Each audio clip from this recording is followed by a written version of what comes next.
Welcome to Build. I'm Laura Haywood. Today I'm joined by celebrated actor John Ellison Conlee, who you know from his Tony-nominated turn in The Full Monty on Broadway, Murder Ballad off-Broadway, and a huge number of roles on television shows, including Boardwalk Empire and The Unbreakable Kimmy Schmidt. John is now back on Broadway, starring in Manhattan Theater Club's hilarious new comedy, The Nap, as the father of a competitive snooker player. Please join me in welcoming John Ellison Conlee. Thanks. Good to be here. Okay, so let's start with The Nap. The Nap. Not a show about taking a nap. That is correct. There's an episode of Seinfeld called The Nap, and I was like, tell me this is a musical about George sleeping under his desk. Oh, that's a great episode, too. It is neither of those things. It's neither a It is musical not. nor a Seinfeld reference. Nor is it about what my 3-year-old son no longer really does. Nap? Yeah. So explain the concept of the title. The title is about the game of snooker, which is a British billiards game. And just like if you're playing on a grass surface, you can go with the grain or against the grain. And the fabric surface of the snooker table is felt, and the nap is smooth in one direction and then a little bristly in the other, which affects your judgment call in terms of the kind of shots that you might want to take, the direction you want to be playing. And I know that makes it sound like the most exciting show you could possibly. I want to go see one that's about fabric texture. But the show is not actually about that. But it's a metaphor. Of course. We all know it. So you say snooker. I always thought it was pronounced snooker, like rhymes with looker, hooker. Yeah. Partly that's a dialect thing. The show is set in Sheffield, northern England. And they would say hooker instead of hooker. They say snooker over there. Right. Yeah. So your character is a Sheffield native. I sort of get the feeling he's never left the city limits. Right. May never have done that. Bobby Spokes may never have left Sheffield. And your dialect in the show is really on point. I think that if I wasn't so familiar with your previous work, I would wonder if they'd shipped you in from the UK. Well, thanks. It's we have a great dialect coach who also has a great sort of Marvel Comics name, Ben Fury. Oh my gosh, real name? That's his real amazing. name. I assume. Maybe he changed it. If you were going to change your name. That would be a good move. Yeah, totally. If you're going to change it, maybe, I'm going to go with Ben Fury. And I watched a lot of different things. I will say that I think and people have different ideas about what it should sound like. But based on my listening and my YouTube searches, what we're doing is not really a working class Sheffield dialect, because then the show would be indecipherable. Totally. We're more like college professors from Sheffield, I think. The script had to be changed a lot, I understand. This show premiered in the UK to rave reviews. It's written by the same person who wrote Richard Bean. One Man, Two Guvnors, which won the James Corden the Tony. Yes. And just was one of the funniest shows in recent Broadway funny. history. But I looked at the scripts, the side-by-side scripts of the UK version and this version that's playing at Manhattan Theater Club. And to me, it feels full of jargon that is specific to the UK. But I think just the same way with the dialects, I wouldn't have understood a word of it if it had been in British English. Well, we did a reading of this play at Manhattan Theater Club about maybe around this time last year. And it was so hilarious. The room, participated in a fair number of readings in my time, but the laughs were incredible. And so we thought, we should do this show, but it was very British. And the version we're doing is very different. Dan Sullivan, our fantastic director, we spent a lot of time trying to figure out how can it maintain the authenticity, because you can't have a play about a snooker champion that's set in Buffalo, New York, because nobody over here cares about the game. But also, how could it be accessible? And so we did a lot of different work on the play, and it's changed, and not just in the language we use, but the time that we take, the sort of descriptions of snooker. You don't have to know anything. Do you feel like you had to know anything about the game going in? No, not at all. And I didn't. I learned a lot about it. I feel like now I could, watch a game and sort of understand it. It's an exciting game, I have to say. The two halves of the show are pretty well differentiated. I want to say, too, that this is a farce. It is filled with, I wouldn't necessarily call it slapstick, but the delivery is often dry, but the laughs are huge. And I think that that's important when talking about, when the name is like sort of sleepy by definition, and as you described it, the snooze. Right. It is not a snooze. No, it's not. It's very funny. So, snooker is actually sort of a character in the show, especially in Act 2. Can you describe the differences between Act 1 and Act 2? Well, it's without any spoilers. without spoiling anything, I will say that there are 2 live games of snooker played on stage during Act 2, and as I was talking about doing that reading before, that part didn't really register because obviously during a reading we couldn't play them. That was so terrifying and nerve-wracking to rehearse. I bet. Because we don't know. I mean, we have a planned outcome to these games, but they go how they go. And the things that people have to say about them vary depending on what happens during the games. Our wonderful pro, Ahmed Ali El Said, who's the U.S. snooker champ, is one of our characters. He's one of the actors in the show. That is and correct. Thank goodness, because if I was so invested in this game of, can I just keep calling it snooker? Yes, absolutely. I was so invested in the game, and especially as someone who knows how theater has to stick to the script.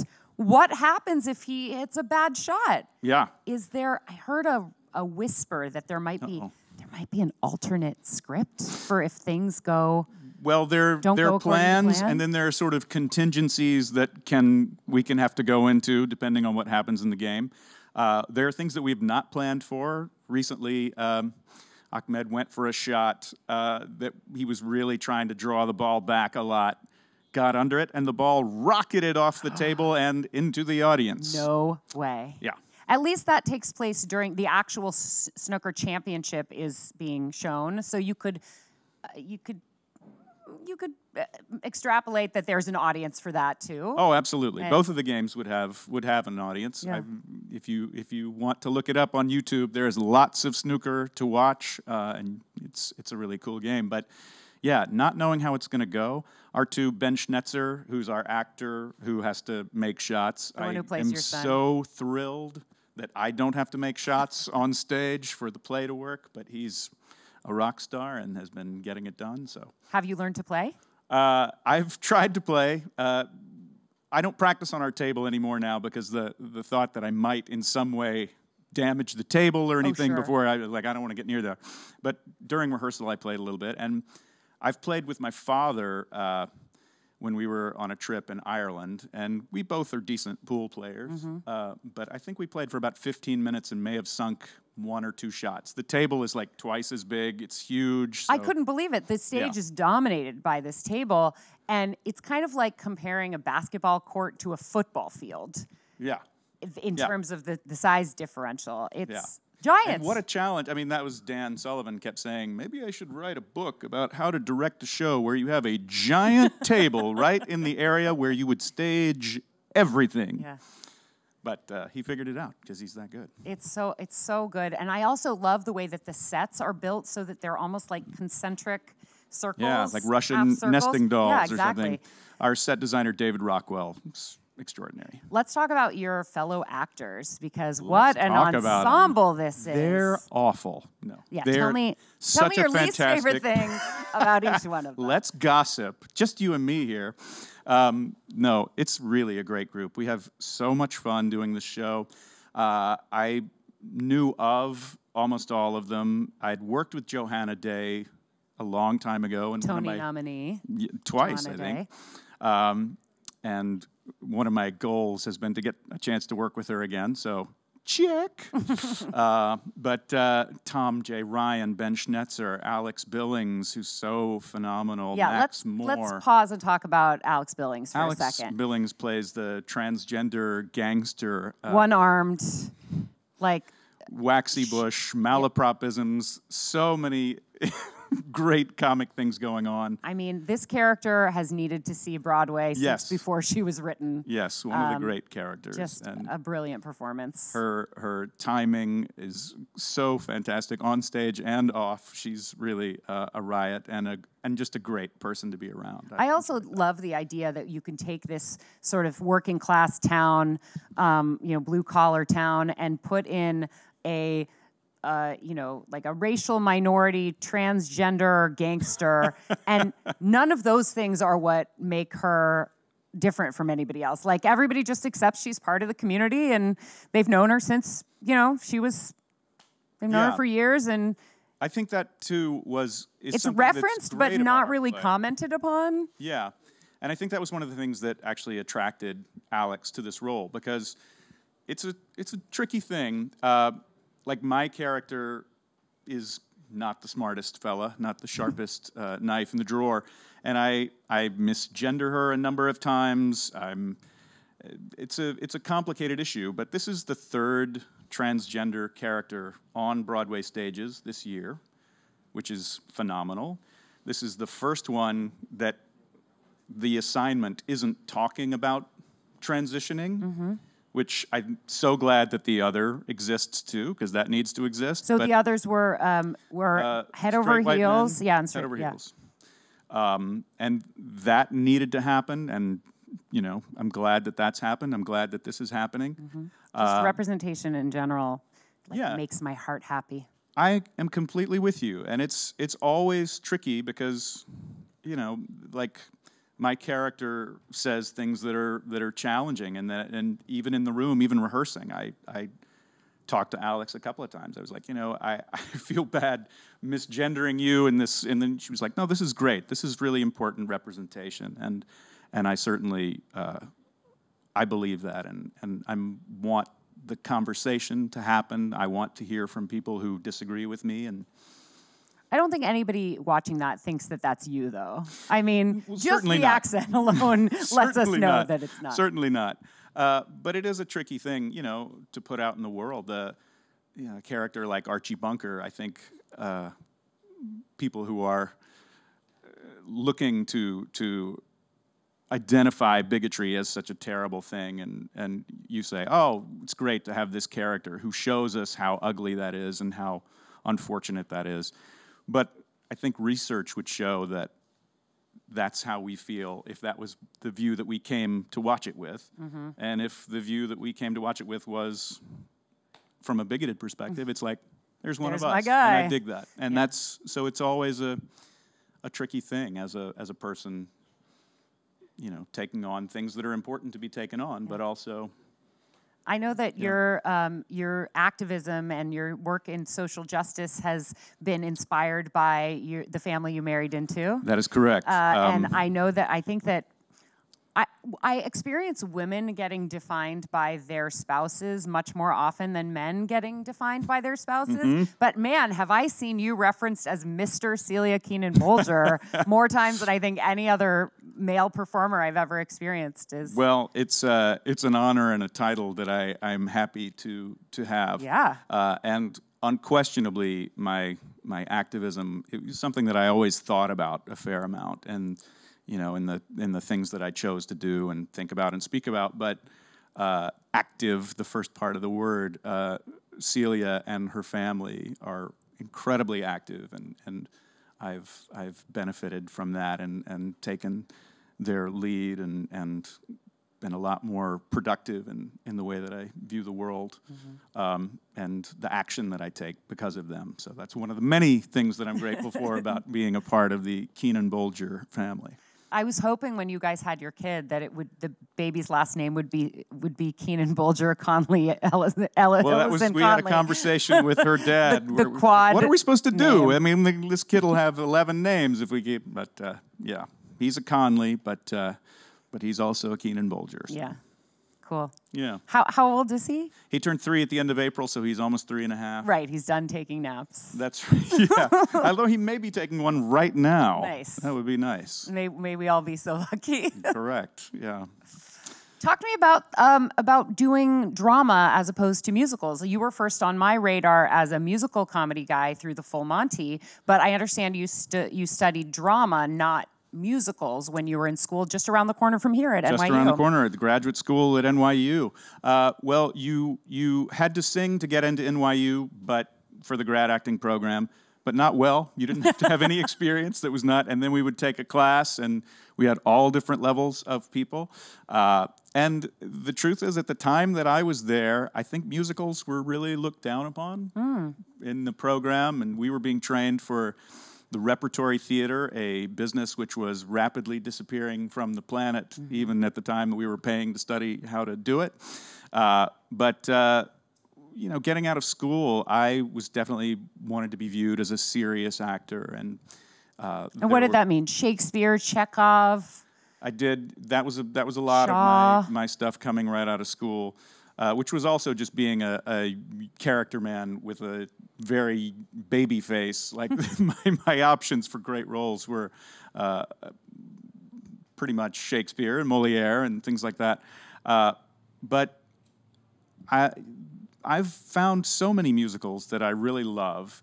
It's a harder gig to do. You know, if you're going to do a show for a year, and you're going to have to be doing basically the athlete work of singing 8 times a week, it really needs to be worth it. But some of them are. I've had a great experience with Full Monty. I had a great experience with Murder Ballad. And it's a lot of fun to do things like encores where you do it for a week. Oh my gosh, I saw you in Assassins, and I'd never seen it on stage before. That was so much fun. Oh my gosh, I wish that production had transferred. I think me too. Broadway's ready for a revival of Assassins, I think. I loved that. I loved that, and getting to work with Sondheim and John Weidman and Annie Kaufman and that great cast. That was a really cool assignment. Has there been any talk about that production having more of a life? I think there was really briefly right after it happened, and I'm not sure what led to it not happening, but you know that happens a fair amount. I just feel like there should always be a Sondheim show running on Broadway. Agreed. One way or another. Someone should be doing a Sondheim show at all times. Yeah. Maybe that should be in the bylaws of our union. What's your pre-show routine for the Nap? Do you have anything? Do you have any like tongue twisters that you do to get, you know, or other like special teas that you drink? I don't do special teas, and I don't do a lot with the tongue twisters, but Ben Schnetzer, who's plays my son Dylan, has a whole list of you know, the trouble with chocolate is it drips on your jersey. So he does a lot. He does those for hours, and Tom Ryan and I, who are his dressing room mates, we know most of them now, so I could do those. But and those are for dialect, do you think? Dialect and just articulation, and I do a little bit of articulation stuff, and I mainly, because I've reached a certain age, I just try and stretch out and stuff. Yeah. Yeah. No dancing in this show, though. No dancing in this show, thank goodness. No taking your shirt off. Even though that is my background, I got into the theater from being a principal dancer at American Ballet Theater for 4 years. That's not true. Not true at all.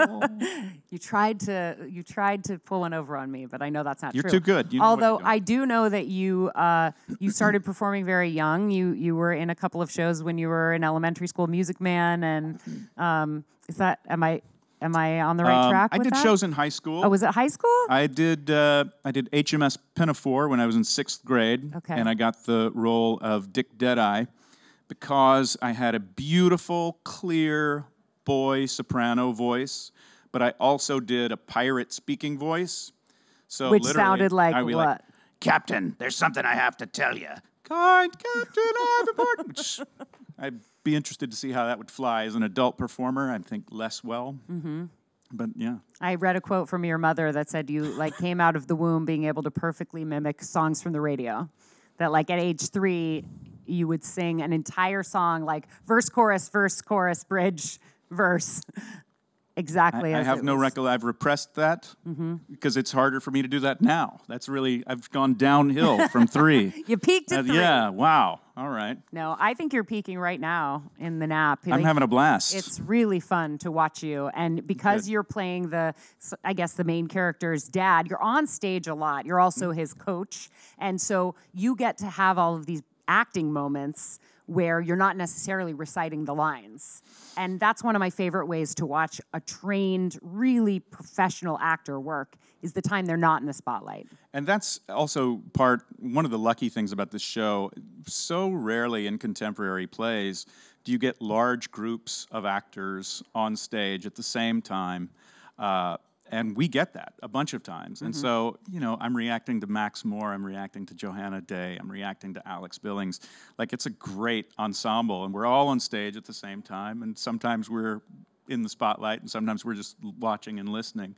But that's a real gift to be with a company like this. I've heard you talk before about the importance of listening as an actor. There was a role you played in a show about multiple people named Watson, and one of them was a computer.